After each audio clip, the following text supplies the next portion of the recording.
రేఖా ma'am. Rakesh గారికి actually జోహార్.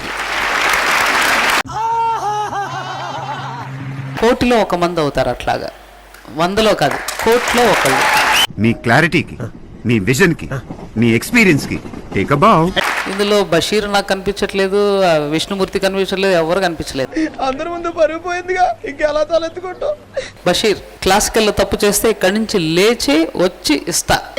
కొడుకుని వెయ్యాన్ని ఆ బిడ్డలు నా మాట వినట్లేదు. ఆడు చూసేవాడు దెయ్యాలు తోలుకునేవాళ్ళ నన్ను అసహించుకుంటున్నారు. నేను ఎవరికి చెప్పుకోవాలి? నా కళ్ళంట నీళ్ళు వస్తున్నాయంట్రా. నేను ఏదైతే చెప్పానో స్టేజ్ మీద మీరు చెప్తా ఉంటే ఆ బిడ్డను చూసి నవ్వాలా ఎడవాలా తెలియట్లేదు. నేర్చుకోండి. నేర్చుకోవా? టార్చర్ చేస్తారు. ఏదో చెప్తాను చెప్పు. చెప్పు చెప్పవా, చెప్పమంటా కదా, మొదలు పెట్టు. మేడం నేను అంటే ఆల్రెడీ ఇదొక షోస్ కూడా చేశాను సార్. ఆటైన పాటైనలో జడ్జిగా వచ్చారు మేడం. ఎవడు అడిగాడు నిన్ను? ఎవడు అడిగాడు రా? దాంట్లో నా స్టూడెంట్కి ఫస్ట్ ప్రైజ్ వచ్చింది. నువ్వు డాన్స్ నేర్పిస్తున్నావా? వాస్తవం అధ్యక్ష, ఇది ఏ ధైర్యంతో నేర్పిస్తున్నావు?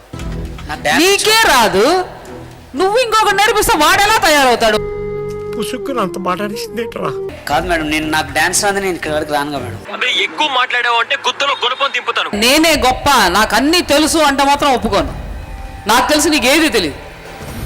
Correct madam. కరెక్టా? నువ్వు ఒక మాట అన్నావు. ఆయన అంత చక్కగా మాట్లాడుతుంటే నువ్వు ఇక్కడ ఒక మాట అన్నాడు సార్, నాకు కొట్టాలనిపించింది. ఈయన మోసేస్తున్నాడు బాబోయ్ అంటున్నాడు పక్క.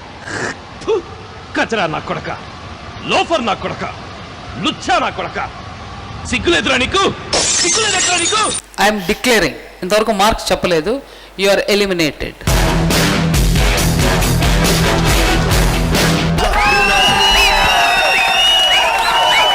కంటెస్టెంట్స్ అందరినీ స్టేజ్ పైకి ఇన్వైట్ చేస్తున్నాను, బట్ బషీర్ ని తప్ప.